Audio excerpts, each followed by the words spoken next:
టికెట్ల కోసం అప్లై చేశారు, చాలా మంది ప్రయత్నం చేశారు. నారాయణ గారు రాదు ఎవరికో వస్తుంది అని చెప్పి అన్నారు. అన్న నేను ఆత్మవిశ్వాసంతో నేను టికెట్ కోసం ప్రయత్నం చేశాను. 2009లో నాకు ఇచ్చారు. ప్రజలు కూడా అండగా నిలబడి గెలిపించారు.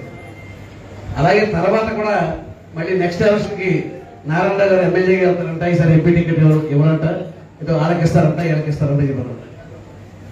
మళ్ళీ ఈసారి కూడా ఎంపీలుగా ఆడ పేర్లు వీళ్ళ పేర్లు ఇవ్వబడుతుంది. నిండు వీరికి మీద పడ్డా కూడా చెల్లించాల్సిన భయం లేదు. నా దగ్గర ఆత్మ స్థైర్యం ఉంది. చంద్రబాబు నాయుడు గారి మీద నమ్మకం ఉంది. తప్పనిసరిగా తెలుగుదేశం పార్టీ కోసం పోరాడే వ్యక్తులందరూ కూడా తగిన న్యాయం జరుగుతుంది. మరి గోడే ప్రసాద్ గారి మీద ఇన్ని పుకార్లు వచ్చినా, నా మీద ఇన్ని పుకార్లు వచ్చినా, చంద్రబాబు నాయుడు గారు తెలుగుదేశం పార్టీ కష్టపడి పనిచేసే వారికి తప్పనిసరిగా సముచిత గౌరవం ఇస్తారు. దీని గురించి పుకార్లు మీరు ఏమో నమ్మాల్సిన అవసరం లేదు. దాని గురించి ప్రాధాన్యత ఇచ్చి గోడే ప్రసాద్ గారు ఎవరు ఓదార్చడం అవసరం లేదు, నన్ను కూడా ఎవరు ఓదార్చడం అవసరం లేదు. మేము తప్పనిసరిగా చంద్రబాబు నాయుడు గారిని మేము నమ్ముతున్నాం. ఆయన తప్పనిసరిగా వాళ్ళు న్యాయం చేస్తారని చెప్పినప్పుడు రేపు సభను పంపం చేయవలసిన కొత్త మేము సభ.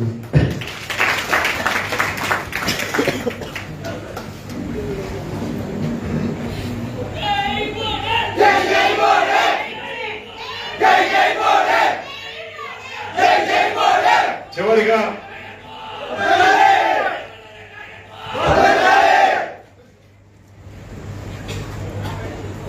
ఈరోజు ఇక్కడికి వచ్చిన కార్యకర్తలందరూ కూడా ఎంతో ఆవేదనతో, ఎంతో ఆవేశంతో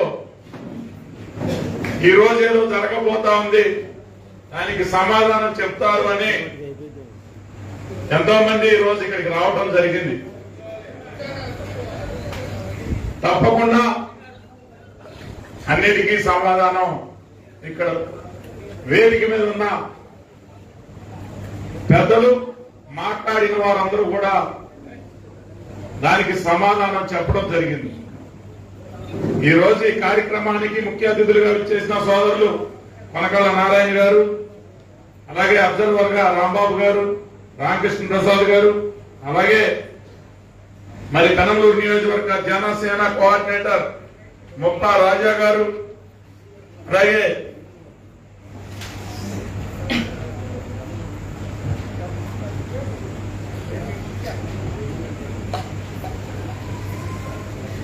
సురేష్ గారు, సూర్యమండ రవీంద్ర గారు, అలాగే మరొక అతిథి మరి ఎన్నో టీవీ డిబేట్లలో కూడా చూస్తాం, రాష్ట్ర పార్టీ అధికార ప్రతినిధి మరి మాణిక్యాలరావు గారు, దేవినేని రాజా గారు, సంగేపు రంగారావు గారు, శంకర్బాబు గారు, సుచిత్ర గారు, నరేంద్ర గారు, ప్రభాకర్ గారు, బుజ్జి గారు, ధనయ్ గారు, ఇమాంబాయ్, మురళి గారు, సుబ్రహ్మణ్యం గారు, విజయ్ గారు, అలాగే సొంటి శివరామకృష్ణ ప్రసాద్ గారు, పోలా గారు, గణేష్, మరి వీరన్న కొంచెం డిఫరెంట్ గా ఉంటుంది, అలాగే మరి పేద గోపి గారు, కార్తికేయ గారు,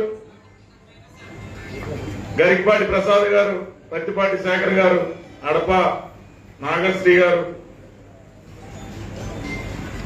మన గణేష్, ఆదినారాయణ ఆది, అలాగే కొండవీటి శివయ్య కుటుంబరావు గారు, మన రత్నకుమారి గారు, షకీలా గారు, రామ్ కుమార్, క్లస్టర్ ఇన్ఛార్జీలు, కార్యకర్తలు, మరి ముఖ్యంగా పెనమలూరు నియోజకవర్గ మహిళా శివంగులు, కార్యకర్తలు, ప్రతి ఒక్కరికి నా హృదయపూర్వక నమస్కారాలు తెలియజేస్తూ మరి ఒక 20 నిమిషాలు మాట్లాడతాను. మనం ఈరోజు ఇక్కడికి ఏదైతే ఆవేశంలో వచ్చామో అదే ఆవేశంలో పార్టీ మనకి ఆదేశించిన కార్యక్రమాలు ఇంకా ఎన్నో రోజులు లేవు. సంక్రాంతి పండగ దాటితే పండగ ముళ్ళో నుంచి బయటకు వస్తే ఫిబ్రవరి నెల. ఫిబ్రవరి నెలలో ఏ క్షణంలో అయినా షెడ్యూల్ వచ్చే అవకాశాలు ఉన్నాయి. మార్చి ఆఖరికి ఎన్నికలు, లేదా ఏప్రిల్ మొదటి వారంలో ఎన్నికలు జరగబోతా ఉన్నాయి. మనం బాగా అయితే నోటిఫికేషన్ వచ్చే ముందో షెడ్యూల్ వచ్చే ముందో ఇంకొకసారి మాత్రమే మనం మీటింగ్ పెట్టుకోవడానికి అవకాశాలు ఉన్నాయి. ఆ రోజు ఎన్నికల్లోకి ఏ విధంగా ప్రజల్లోకి వెళ్ళాలి, ఏ విధంగా ప్రచారం చేసుకోవాలని ఆ రోజు ఎజెండాలో మాట్లాడుకుంటాం.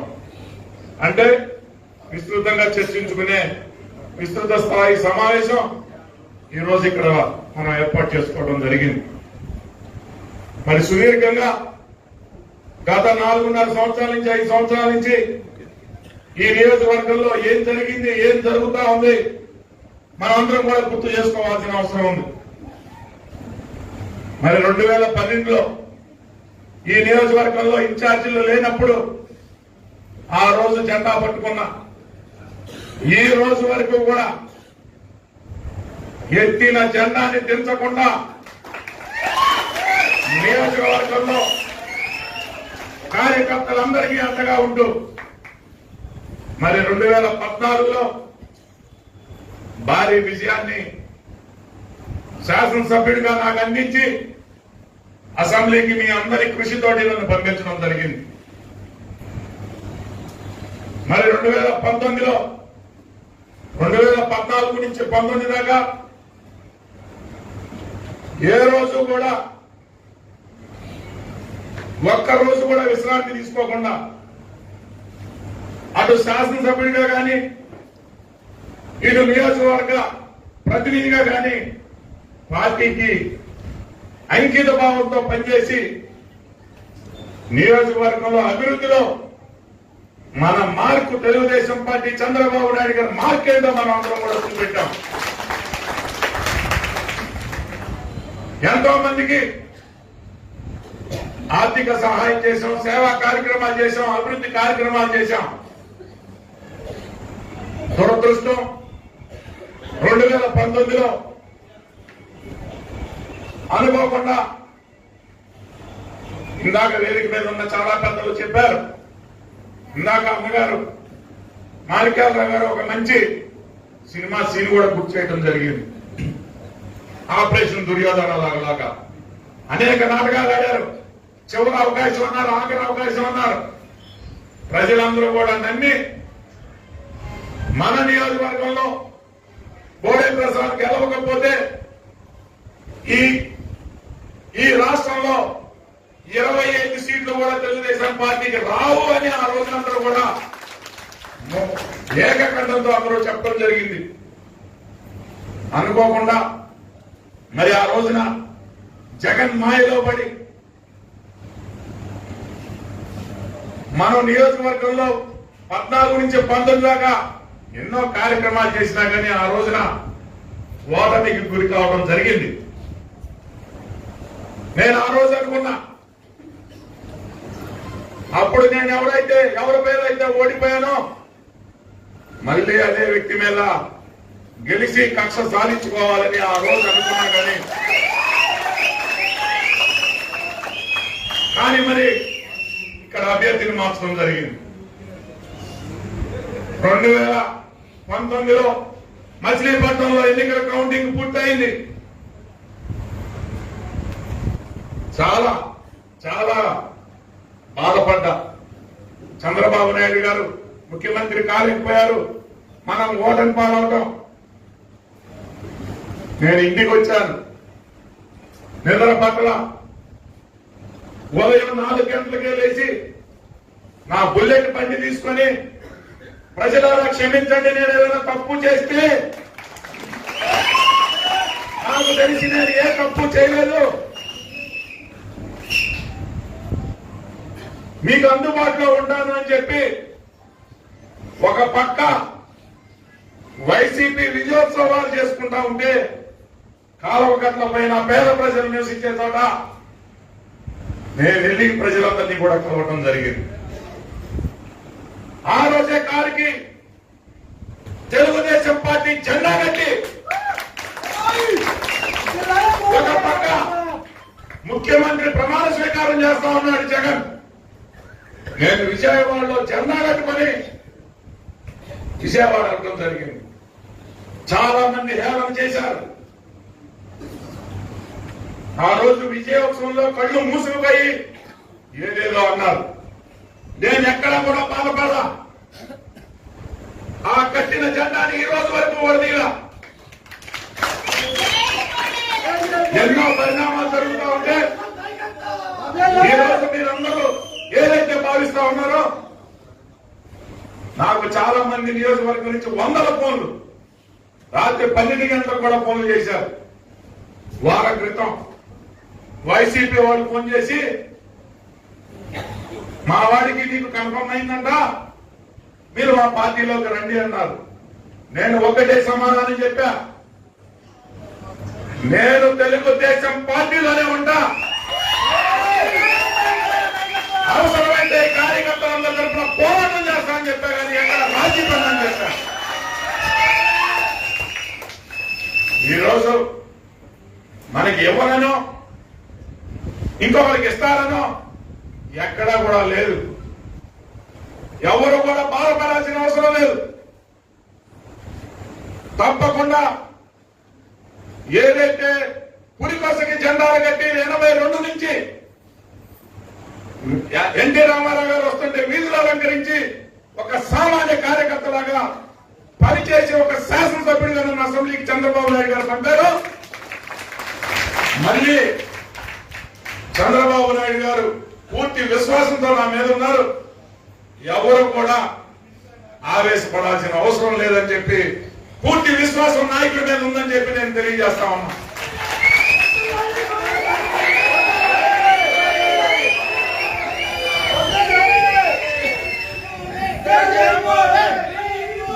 అలాగే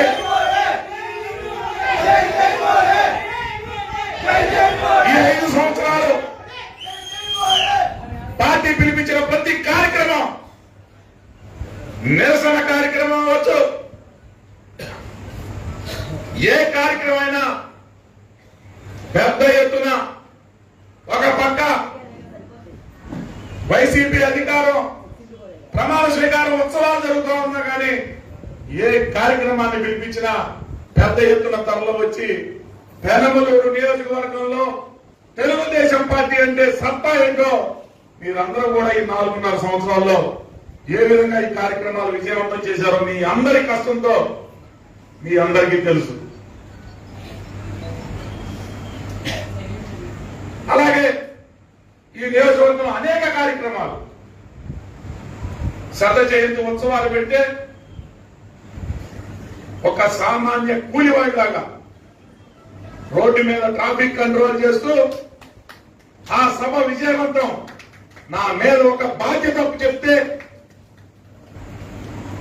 ఒక సామాన్య కార్యకర్తలాగా ఆ రోజు అక్కడ మా సర్వశక్తులు, ఇక్కడ ఉన్న చాలా మంది నాయకులు అక్కడికి వచ్చి, కార్యకర్తలు వచ్చి ఆ కార్యక్రమాన్ని సక్సెస్ అయ్యే విధంగా ఒక పక్క ఆర్థికంగా కానీ లేకపోతే ఆ పక్క ఆ కార్యక్రమం విజయవంతం అయ్యే విధంగా ఎంతో మంది ఆ రోజు కృషి చేశారు.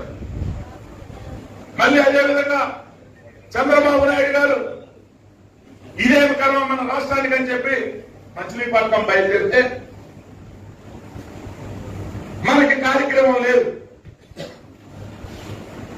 ఆయన ఇంకో వెళ్తా ఉన్నారు, ఆయన స్వాగతం పలుకుదామని ప్రారంభించిన చిన్న కార్యక్రమం సాయంత్రం 3 గంటలకి చెక్ పోస్ట్ దగ్గర బయలుదేరితే ప్రధాన రహదారి హైవే పైన మండార్ సెంటర్కి వెళ్ళేసరికి సాయంత్రం 9 గంటలు అయిందంటే, రాత్రి 9 గంటలు అయిందంటే ఏ విధంగా కార్యకర్తలు ఏ విధంగా కదలి వచ్చి ఆ కార్యక్రమాన్ని విజయవంతం చేశారో మీ అందరికీ మీ కళ్ళ ముందు కదులుతానే ఉంది. అదేవిధంగా జనసేన పవన్ కళ్యాణ్ గారు వెళ్తా ఉంటే మన సెంటర్ లో, ఒక్క మన సెంటర్ కాదు, చెక్ పోస్ట్ సెంటర్ నుంచి మచిలీపట్నం దాకా కూడా మరి ఏ విధంగా పవన్ కళ్యాణ్ గారి వారాహి యాత్ర సాగిందో నేను ఆ రోజు ఇంకా పార్టీలో దాటకూడదని, ఆయన మీద అభిమానం ఉన్నా కానీ అక్కడ స్వాగతం పలుకుతూ అక్కడ ఆయనకి అక్కడ సెంటర్ లో ఉంచోవడం జరిగింది.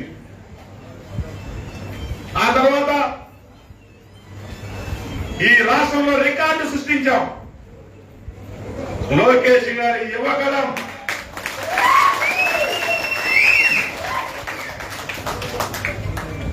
సాయంత్రం 7 గంటలకి ప్రారంభమైతే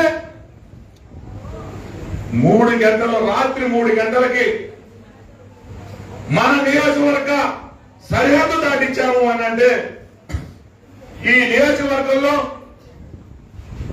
మీరందరూ ఒక సైనికుల్లాగా కార్యకర్తలు ఏ విధంగా పనిచేశారు అనేది ఆ కార్యక్రమం విజయవంతం అవటం, యువకాలం చరిత్రలో రికార్డు సృష్టించడం ఒక రికార్డ్ అని చెప్పి సందర్భంగా తెలియజేస్తా ఉన్నాం.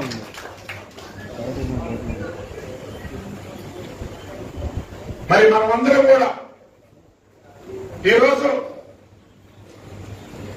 చాలా చూస్తున్నాం. 4.5 సంవత్సరాలు ఎన్నో కష్టాలు పడ్డాం. ఎంతో మంది కార్యకర్తల మీద కేసులు పెట్టించుకున్నాం. కొంతమంది కార్యకర్తలు చనిపోవడం జరిగింది, వేధింపులకు గురి కావడం జరిగింది. కాటూరులో రాంబాబా అక్రమ మద్యం కేసు పెట్టి వచ్చిన 6 నెలల్లో ఉయ్యూరు స్టేషన్ లో పెట్టి వేధింపులకు గురి చేస్తే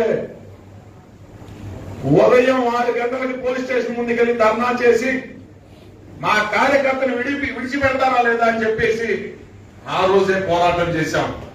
అయినా కానీ అక్రమంగా కేసు పెట్టారు. దురదృష్టం, ఒక కార్యకర్తని మరి ఆ రోజు కోల్పోవడం జరిగింది. ఆ రోజు వీళ్ళు చేసిన కేసుల వల్ల కానీ వేధింపుల వల్ల కానీ అనారోగ్యానికి గురై అతను కూడా చనిపోవడం జరిగింది. ఎంతో మంది కార్యకర్తలపై కేసులు పెట్టారు. నా మీద 15 కేసులు ఉన్నాయి ఇప్పటికి. ఉయ్యూరు మహేష్ వణుకూరులో చిన్న ఘర్షణ జరిగితే అటెంప్ట్ మర్డర్ కేసు పెట్టి రాజమండ్రి సెంట్రల్ జైలుకి పంపితే వాళ్ళ వేధింపులు ఏ విధంగా ఉన్నాయో ఒక్కసారి మీరందరూ కూడా తెలుసుకోవాలి. సెంట్రల్ జైల్లో కూడా వెళ్తూ కూడా కాకుండా ఒక చీకటి జైల్లో పడేసి 2 నెలలు కాలం గడిపారంటే ఎంత రాక్షసంగా వాళ్ళు ప్రవర్తించారో మీరు అందరూ కూడా అర్థం చేసుకోండి. ఏదైనా పిచ్చి పనులు చేస్తే ఒక కేసు పెట్టి అతన్ని ఏదోటి శిక్ష ఇవ్వమని చెప్తాం. అంటే సబ్ జైల్లోకి వెళ్ళినా కూడా అతన్ని వదిలిపెట్టలేదు అంటే మరి ఏ విధంగా రాక్షసంగా ప్రవర్తించారో ఒకసారి అందరూ కూడా గుర్తు చేసుకోవాలి. కైకిపాడు బొర్రా వెంకట్ ఒక నేరానికి ఒక శిక్ష వేస్తారు, ఒక కేసు పెడతారు. తెలియక సోషల్ మీడియాలో ఒక సబ్జెక్ట్ ని ఫార్వర్డ్ చేస్తే మచిలీపట్నం తీసుకెళ్లి ఒక రోజంతా సెల్లో పడేస్తే మిత్రులు రవీంద్ర గారు కానీ వాళ్ళంతా వెళ్ళి ఇక్కడ కనకల నారాయణ గారితో చెప్పి అతన్ని బయటికి తీసుకొచ్చేదాకా మరి విశ్రమించకుండా తీసుకొచ్చి ఇంటి దగ్గర దింపితే మళ్లీ మధ్యాహ్నం పోలీసు వచ్చి నందిగామలో కేసు పెట్టి రిమాండ్కి పెట్టడం జరిగింది. ఈ దుర్మార్గాలన్నీ మర్చిపోతామా? మీలో ఆవేశం లేదా? మనం అందరం కూడా ఆ ఆవేశాన్ని ఈ రోజు నేను ఎక్కడ నైతిక ధైర్యాన్ని కోల్పోలా. రకరకాలుగా వస్తాయి. మీరు ఫోన్ చేస్తున్నప్పుడే నాకు ఎక్కడో ఏదో అనిపిస్తా ఉంటుంది, నిజంగా ఏదైనా జరుగుతుందా అని. నేను చాలా కాన్ఫిడెంట్ గా ఉన్నా.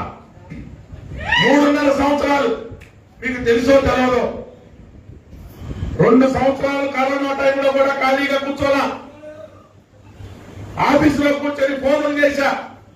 సుమారుగా 10,000 మందిని ఫోన్లలో మాట్లాడా. అపార్ట్మెంట్స్ లో ఉన్న డేటానంతా కూడా సేకరించా. మళ్ళీ కరోనా అయిపోయినాక నేను యాత్ర మొదలుపెట్టాను. ఇక్కడ ఉన్న చాలా కొద్ది మందికి తెలుసు. ఒకరి 7 గంటలకు ఇంట్లో ఉండడం, మళ్ళీ 10 గంటల దాకా పోరంకి, కానూరు, తాడిగడప, కనవలూరు, వణుకూరు 100 బిల్డింగ్లు, 100 అపార్ట్మెంట్లు ఉన్నాయి. మీరు వెళ్ళి ఏ తలుపు తట్టినా బోడే ప్రసాద్ మీ ఇంటికి వచ్చి మిమ్మల్ని కలిసేయాలని అడగండి.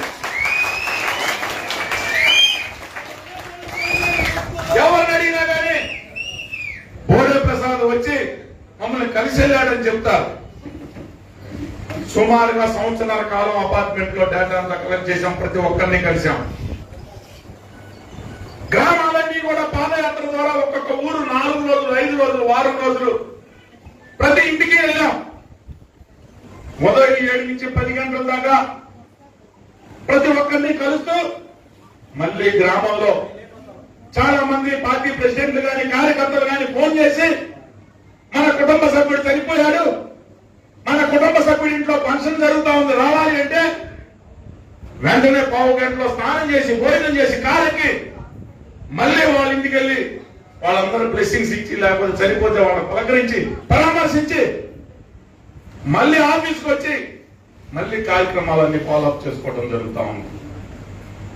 ఎక్కడైనా చిన్న చిన్న పొరపాట్లు జరిగితే దయవుంచి పార్టీ ప్రెసిడెంట్లు కానీ కార్యకర్తలు కానీ ఒక్కొక్కసారి పని తొందరలో కానీ మర్చిపోయి ఫోన్ చేయకపోతే ఎవరు కూడా నన్ను అన్యత భావించొద్దు, బాధపడద్దు. మిమ్మల్ని ఎప్పుడు కూడా నా కుటుంబ సభ్యులతో గడిపే సమయానికన్నా మీతో ఎక్కువ గడుపుతా ఉన్నాను. అది పని ఒత్తిడి వల్ల ఎక్కడన్నా ఒక రోజు ఫోన్ చేయలేదేమో కానీ ఊళ్ళోకి ఎంటర్ అయ్యే ముందు ప్రతి ఒక్కరికి కూడా గ్రామ పార్టీ ప్రెసిడెంట్ కి ముఖ్యమైన వాళ్ళకి సమాచారం అందించిన తర్వాత గ్రామంలో జరుగుతా ఉంది. మోడే ప్రసాద్ సరిగ్గా పలకరించడు, నవ్వడు, వాటేసుకోడు, రకరకాలుగా ప్రచారాలు చేస్తా ఉంటారు. ఆ ఒక్కడి మైనస్ తప్పితే నాలో ఏదైనా మచ్చుందేమో అది కూడా ఈ 4.5 సంవత్సరాల్లో చాలా చాలా సరి చేసుకుంటా వచ్చా. ఆ చంద్రుడిలో మచ్చనే తీరాం. ఎక్కడైనా మ్యానుఫ్యాక్చరింగ్ డిపార్ట్ ఉన్నప్పుడు చిన్న చిన్నవి ఉన్నప్పుడు మనం సరి చేసుకొని మనం చెప్పుకోవాలి తప్పితే దాన్ని పెద్దలుగా పెద్ద దెయ్యంలాగా చూపించి దాన్ని ఇచ్చేసుకోకూడదని మీ అందరికీ తెలియజేస్తూ మీ అందరికీ నా పాదాభివందనాలు తెలియజేస్తా ఉన్నాను.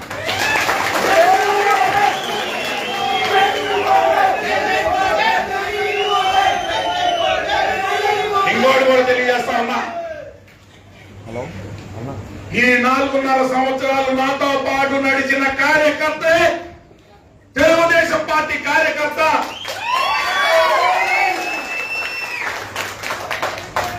కొంతమంది కొత్త చుట్టాలు వస్తారు, తీసుకోవాలి, బాధ పెట్టకూడదు. ఎన్నికల్లో మనం అధికారంలో లేకపోయినా మధ్యలో చాలా మంది మనతో కలిసి ప్రయాణం చేయడానికి వచ్చారు, స్వాగతించాం, జాయిన్ చేసుకుంటున్నాం.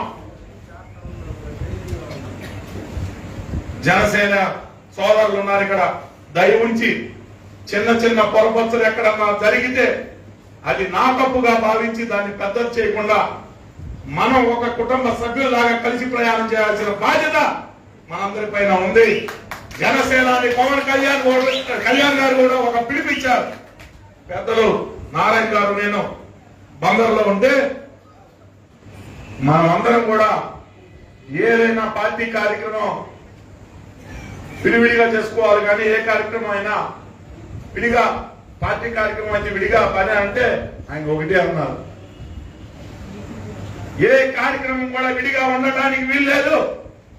10 సంవత్సరాలు ఈ రాష్ట్రానికి ఈ నాయకత్వం అవసరం.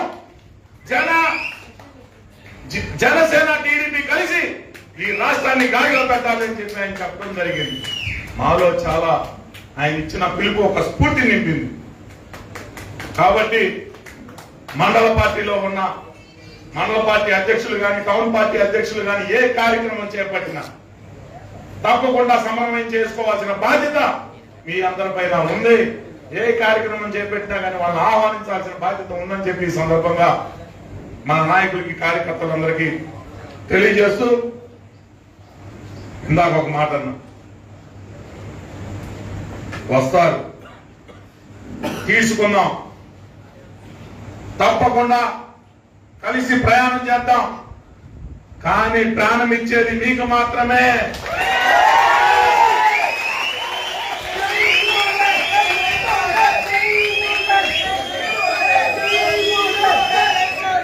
ఈ రోజు వచ్చే వాళ్ళు ఉన్నారు, అధికారంలోకి వచ్చే వాళ్ళు ఉంటారు, మా కళ్ళు నెత్తికి కూడా ఎక్కిస్తారు. నేను 2014లోకి వచ్చినప్పుడు నాకు అర్థం కాలేదు, కానీ 2019 నుంచి 24 వరకు చాలా మందిని చదివేశాను. ఎటువంటి పొరపాటు జరగదు. ఈ 4.5 సంవత్సరాల అడుగులు అడిగేసిన ప్రతి కార్యకర్తకి, ఇక్కడ వేదిక ఉన్న ప్రతి నాయకుడు అండగా ఉండాలని ఈ సందర్భంగా తెలియజేస్తా ఉన్నా. కొత్త చుట్టాలు వచ్చినప్పుడు, కొత్త పరిచయాలు, కొత్త చుట్టాలు వచ్చినప్పుడు తీసుకోవాలి, మన కుటుంబ సభ్యులను పెంచుకోవాలి. తప్పితే మనం ఎక్కడా కూడా అధినేత మాట దాటి ప్రవర్తించకూడదని ఈ సందర్భంగా మీ అందరికీ తెలియజేస్తా ఉన్నా. రేపు 18వ తేదీ ఈ రోజు ఏదైతే ఆవేశంతో ఇక్కడికి వచ్చామో అదే ఆవేశంతో రేపు మన నియోజకవర్గాన్ని నుంచి భారీగా తరలి వెళ్ళి ఇక్కడే మండల పార్టీ అధ్యక్షులు ఉన్నారు, జనసేన నాయకులు ఉన్నారు. వెహికల్స్ అన్ని కూడా నాకు ఎన్ని కావాలో చెప్తే అన్ని వెహికల్స్ అరేంజ్ చేస్తాను.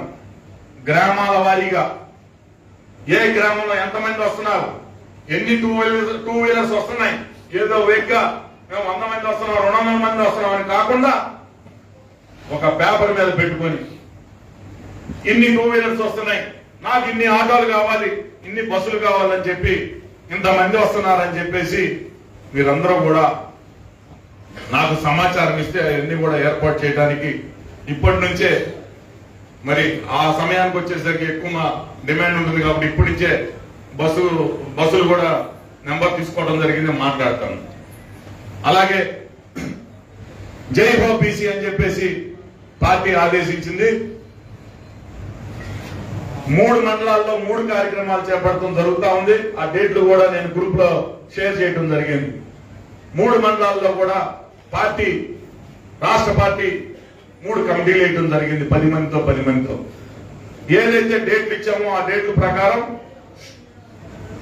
పెనమలూరు మండలంలో వేసిన 10 మంది కూడా ఈ 18వ తేదీ అయిపోగానే మరి వెహికల్ కావాలంటే నేను ప్రొవైడ్ చేస్తాను, లేకపోతే మీ వెహికల్ ఉంటే మీరందరూ కూడా ఈ గ్రామాల్లో డివిజన్ లో పర్యటించి ఎంతమంది వస్తున్నారు ఏంటి అని చెప్పి పెనమలూరు నియోజకవర్గ మీటింగ్ ఇక్కడ పెడతా ఉన్నాం. కంకిపాడు మండలం సంబంధించి కంకిపాడు పార్టీ కార్యాలయంలో పెడతా ఉన్నాం. ఉయ్యూరు సంబంధించి ఆకునూరులోనో గడ్డిగుంటలోనో రేపు డిసైడ్ చేసి అక్కడ కూడా వెన్యూ ఎక్కడ అనేది కూడా తెలియచేయడం జరుగుతుంది. కాబట్టి ఈ కార్యక్రమాలన్నీ కూడా ఈ రోజు ఎంతో ఆవేదనతో నాకు ఒకళ్ళు ఫోన్ చేసి చాలా నేను ఉరేసేసుకుంటాను, లేకపోతే ఇంకోటి ఏదో తగలబెట్టేస్తానని చెప్పేసి చాలా మంది మాట్లాడారు. ఈ ఆవేశాన్ని నేను ఎన్నికల ముందు ఒకటి చెప్పాను మీకు, ఈ నియోజకవర్గంలో మన మీద పోటీ చేస్తున్న వ్యక్తికి అడ్రస్ ఎక్కడ అని. ఇప్పుడు అదే ప్రశ్నిస్తా ఉన్నా. ఇక్కడికి వచ్చిన కొత్త పిచ్చగాడికి కుక్క కాటికి చెప్పు దెబ్బలాగా ఇది తెలుగుదేశం పార్టీ పెనమలూరు నియోజకవర్గం. ఇక్కడ అడ్రస్ లేని వ్యక్తులకి స్థానం లేదు అని చెప్పేసి మీరందరూ కూడా గ్రామాల్లో ప్రచారం చేయాలి. దాదాపు సుదీర్ఘంగా 15 సంవత్సరాలు ప్రతిరోజు కూడా అనేక కార్యక్రమాలు చేస్తూ నా చేతనైంచేది కొలది ఆర్థిక సహాయాలు అవ్వచ్చు. ఒక పార్టీ కార్యాలయం నడపాలి అంటే 10 మంది స్టాఫ్ ఉన్నారు నా దగ్గర. ఇప్పుడు మళ్ళీ బ్యాక్ ఆఫీస్ మీకు తెలవకుండా వెనకమాల పనిచేసే కొంతమంది ఉన్నారు. మెయింటెనెన్స్లు కానీ ఖర్చులు కానీ ఎంత అవుతాయో మీ అందరికీ తెలుసు. ఎక్కడ రాజీ పడకుండా పార్టీ ఏ కార్యక్రమం చెప్పినా మన కార్యాలయాన్ని ప్రజలకి, కార్యకర్తలకు అందరికీ అందుబాటులో ఉంచి నెలకి 5-6 లక్షలు తక్కువ అనుకుంటే 13 సంవత్సరాల నుంచి నడుపుతా ఉంటే ఎంత అవుతుందో ఒకసారి క్యాల్కులేట్ చేయండి. అలాగే ఎన్నికల్లో 2 సార్లు పోటీ చేసినప్పుడు ఎంత ఖర్చు అవుతుందో ఒక్కసారి ఆలోచన చేయండి. స్థానిక సంస్థల ఎన్నికలు వచ్చినప్పుడు ఉయ్యూరు మున్సిపాలిటీ అవ్వచ్చు, లక్షలు ఆర్థిక సహాయం చేయలేకపోవచ్చు, కానీ కోట్లు కోట్లు నాకు చేతనైన కొద్ది చాలా గ్రామాల్లోకి కంకిపాడు అవ్వచ్చు, గొల్లగూడెం అవ్వచ్చు, లేదా ఉయ్యూరు మున్సిపాలిటీ అవ్వచ్చు, 17 మంది కౌన్సిలర్లకి ఏ విధంగా మనం ఎన్నికల్లో ఆ రోజు ఒక్క సీటు కూడా రాదు ఉయ్యూరు మున్సిపాలిటీలో అని సర్వేలు చెప్తున్నా కానీ పోరాటం చేసి సుమారుగా ₹1 కోటి దాకా ఖర్చు పెట్టి ఆ రోజు 4 అభ్యర్థులను గెలిపించుకోవడం జరిగింది. ఇవన్నీ ఎందుకు చెప్తా ఉన్నానంటే చాలా మంది ఏముందలే దయవుంచి వేరేగా భావించకుండా ఇవన్నీ కూడా మనం ఒకసారి మనవి చేసుకోవాలి కాబట్టి మేము ముందు ఉంచుతున్నా. చివరిగా ఒక మాట చెప్తా ఉన్నా, మళ్ళీ మళ్ళీ చెప్తున్నా, పుకార్లు నమ్మమాకండి.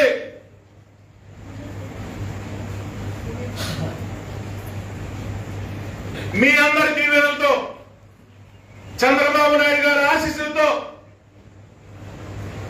పెనమలో సీటు మనదే, గెలుపు మనదే.